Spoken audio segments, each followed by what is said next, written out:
అయితే అది కూడా ఇవాళ ఏం సందర్భం?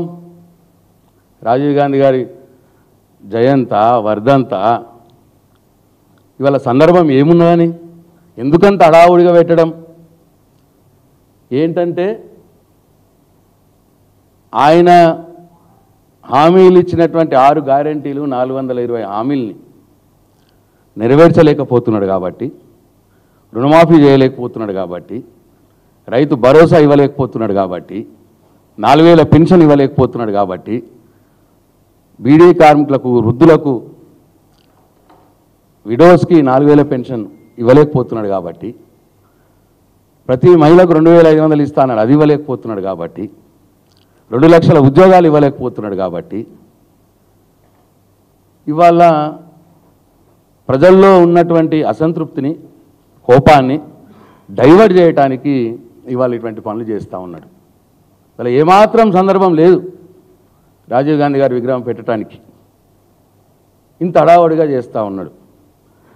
కానీ వారు ఎంత డైవర్ట్ చేయాలని చూసినా, ఎంత ప్రజల్ని మభ్యపెట్టాలని చూసినా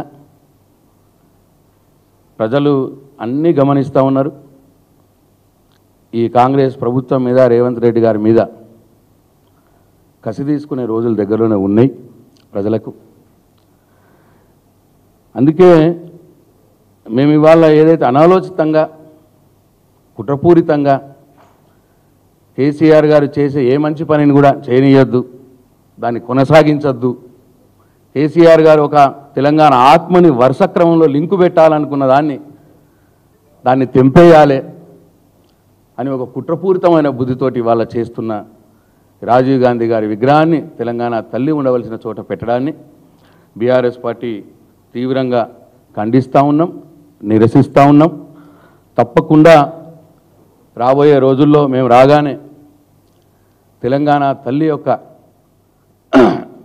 గౌరవాన్ని పెంచే విధంగా మా చర్యలు ఉంటాయి అని చెప్పి ఈ సందర్భంగా తెలంగాణ సమాజానికి మేము మాట ఇస్తూ ఉన్నాం.